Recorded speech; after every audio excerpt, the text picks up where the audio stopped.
Ang Mount Kuntil ay matatagpuan sa Barangay Villa Maria Aurora dito sa probinsya ng Aurora na parte ng Aurora National Park at isa sa pinoprotektahang kabundukan ng naturang probinsya. Ito ay tahanan ng isa sa mahigpit na pinangangalagaang uri ng ibon ng Pilipinas. Ito ay ang Philippine Eagle. Dito rin makikita ang isa sa pinakamalaking uri ng bulaklak, ang Rafflesia.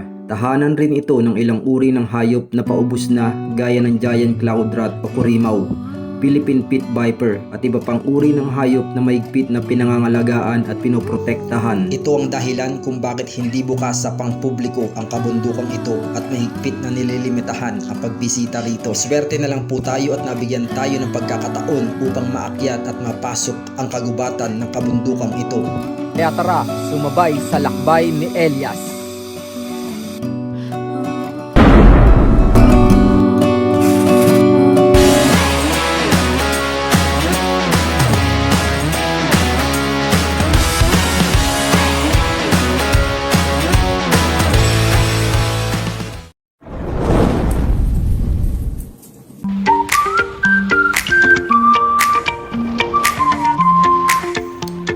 Nasa halos 5 hanggang 6 na oras ang biyahe mula Manila sa Greenfield Show Boulevard hanggang Maria Aurora proper. Mula dito ay nagpatuloy pa ang aming biyahe kung saan dinaanan namin ang ilang barangay hanggang tinawid ng aming sasakyan ang kabundukan na talaga namang nakakahilo dahil sa hindi mabilang na liku-likong daan. Parang wala nang katapusan hanggang marating namin ang lugar na ito kung saan kitang-kita ang napakagandang tanawin ng kabundukan.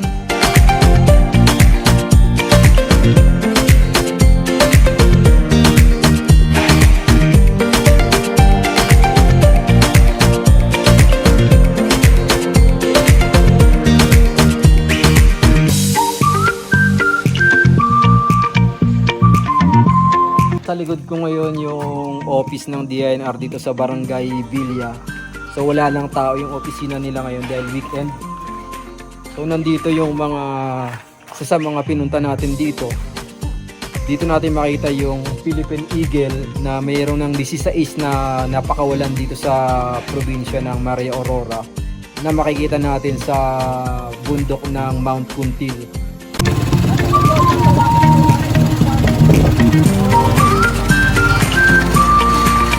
Papunta kami ngayon sa mismong jump off ng Mount Kuntil, saan ang tawag ay Villa. Doon yung mga pamayanan ng mga kapibubong Aita na magiging guide namin. Okay lang. Thank you.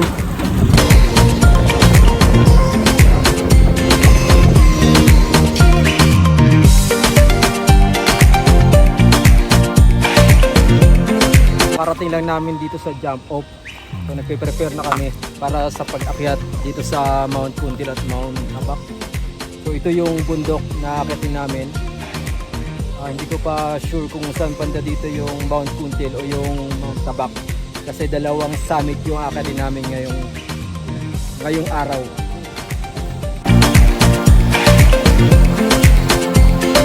So pagkatapos namin magdasal, mag-orient, ito, nag-start na kami for trekking. So dito sa kaliwa ko makikita niyo yung tinatawag nilang Ilog Lamig. So dito kami sa side dadaan.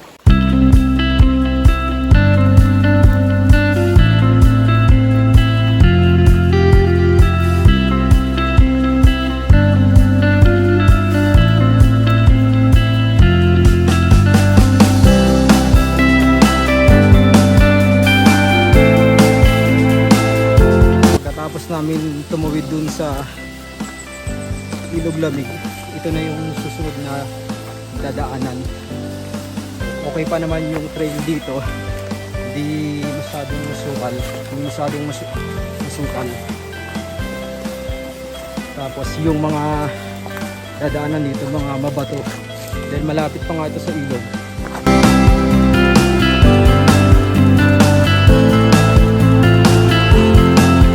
Second river crossing natin. Karugtong pa rin ang Ilog Lamig. So dito ako dumaan yung iba doon. So handa naman tayo mabasa. Kaya pala Ilog Lamig, sobrang lamig.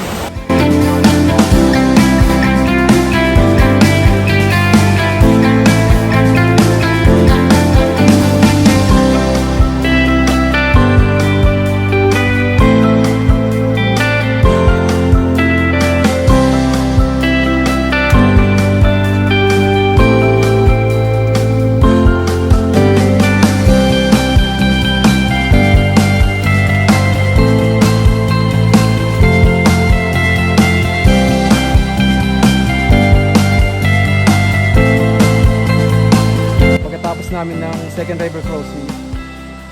Ito naman ngayon yung dinadaanan namin paahon ng kabundukan.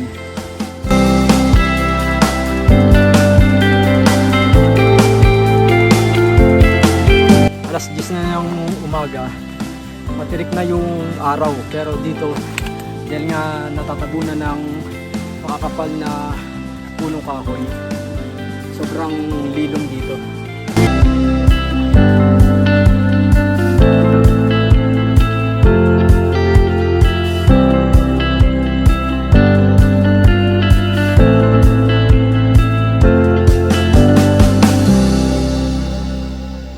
Tawag dito, tibig, or sa Aitas, anong tawag? Emit. Sa Aitas, emit. So check nyo, tignan nyo, kakainin natin. So matamis ang lasa. Yun guys, ito pwedeng gawing survival food. Nakakaisang oras na tayo sa paglalakad mula dun sa Ilog Lamig. Ngayon, pasukal na ng pasukal itong pinapasok natin. So may mga bumagsak na punong kahoy dito. So kailangan natin sumuot.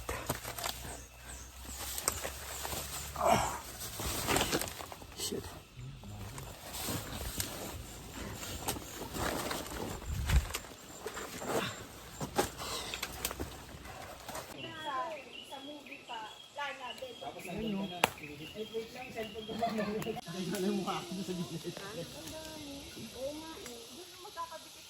Alam mo, mainit lahat sila niyaya ko, ilang ano-ano na. Okay na ako, makita ko lang lumipad. Wag lang ako dapuan. Dito, mayroong mga halamang Rafflesia, yung mga malalaking bulaklak. Guys, pero mukhang malapit na siyang mamatay, matuyo. Meron pa dito. Mas maganda, no? Mas maganda to. Ito guys, buhay na buhay. Ito guys, maganda, buhay na buhay. Ito na yung laki niya. Yung mga picture na. Ano yung iwan ni bag ko? Andyan yung aircon. Record.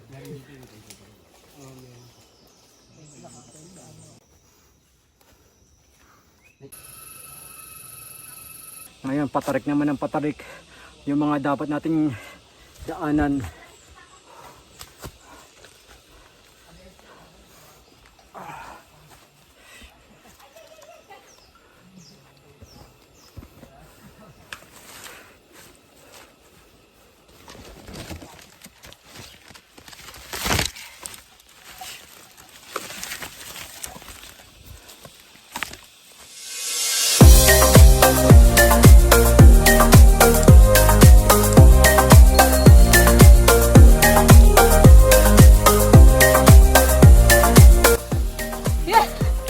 Kuya, kita yung sa akin. Hirap na hirap.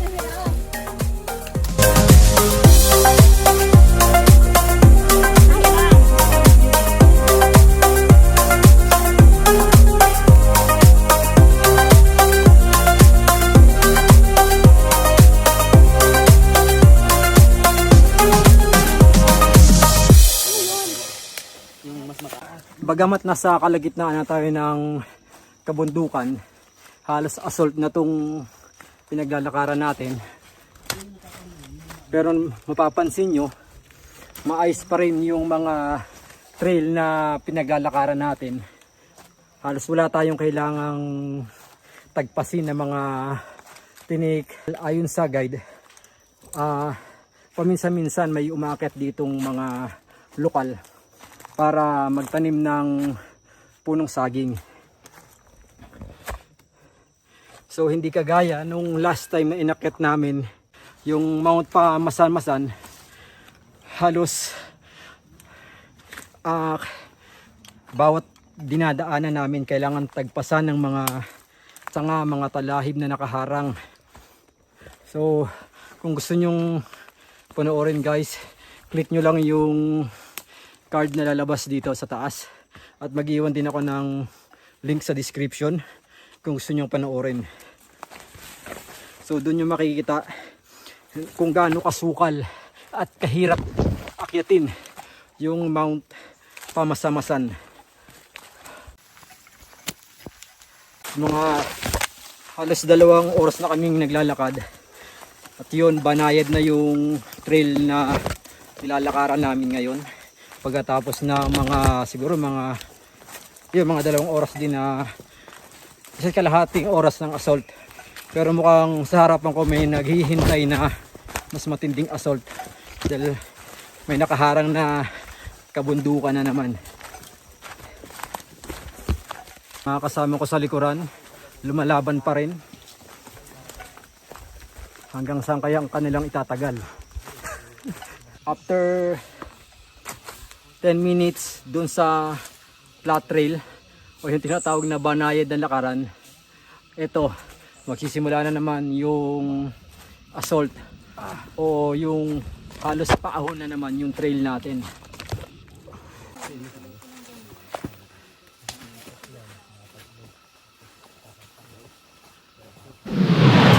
Another take 5 or ito yung magpapahinga naman kami ng 5 minutes. So pang 5 take 5, pero mukhang hindi take 5 to kasi maliligo kami doon sa ilog. Okay, puntahan natin kung saan sila ngayon nagtatampisaw. Andito daw, meron ditong water source, so mukhang tatagal yung pagpapahinga namin dito. Super refreshing. Parang kompleto yan.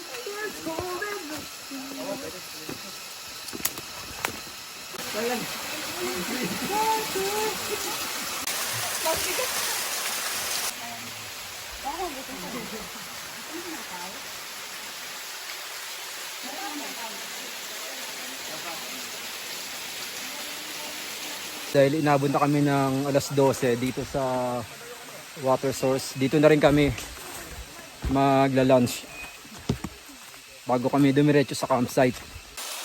Mula dito sa first water source namin, dediretso na kami dun sa campsite.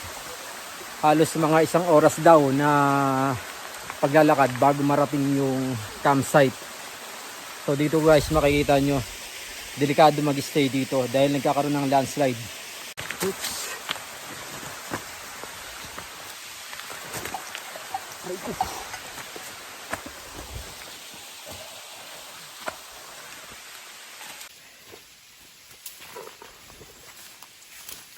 So ito guys, yung guide muna namin, yung nauna. Sa bandang kanan, yan yung bangin. Itong mga sanga na nakaharang dito, ito yung nagsisilbing protection in case na may mahulog dito. Nagkamali ka sa paghakbang, sigurado doon ka dadamputin sa ilalim.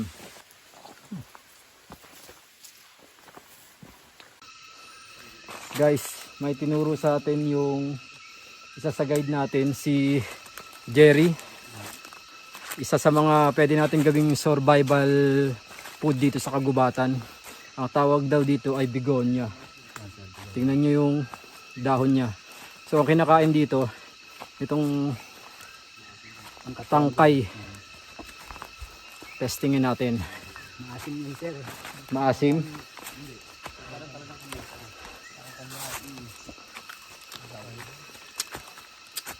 Lasang kamyas. No? Ginagamit to sa lutusan. Sinigang. Sinigang. Pwede pa lang ihalo sa sinigang. Bigonya. Alibangbang sa amin yan. Hindi ba ito yung batong gabi? Hindi, alibangbang sa amin. Alibangbang. Lasang kamyas eh. Yung dahon tsaka yung tanga. Yung tangkay. Para sa sobrang asim, parang maanap ka ng sinigang na sampalok. Ah, parang para sa sampalok ko ano. Malasang ano rin sa palo ko. Lasang, pero mas malasang kamyas. Palos. Ito na to. Naririnig na namin ang aligasgas ng tubig. Wow, malapit na kami sa campsite 2.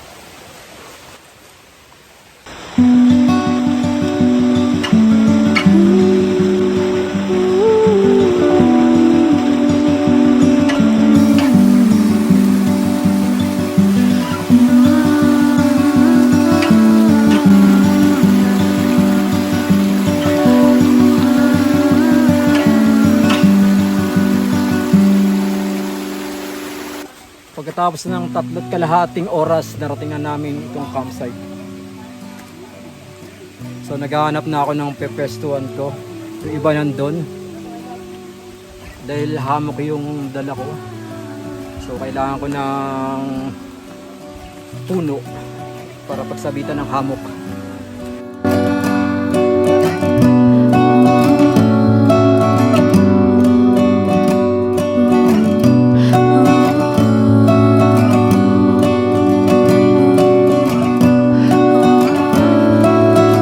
Ito yung hamok ko. And may tarp siya.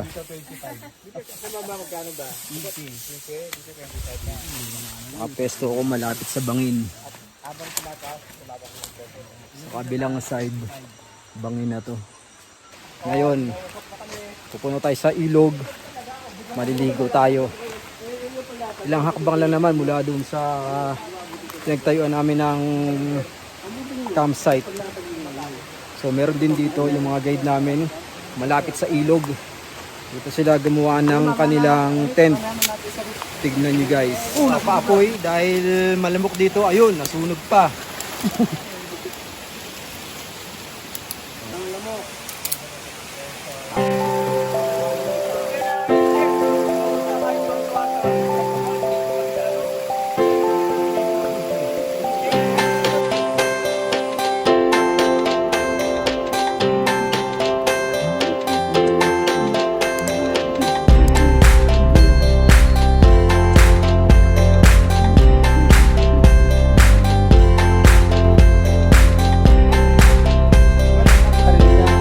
Umarap sa kanya, dapat yan. Di baling mag-ingay po tayo, bumaba.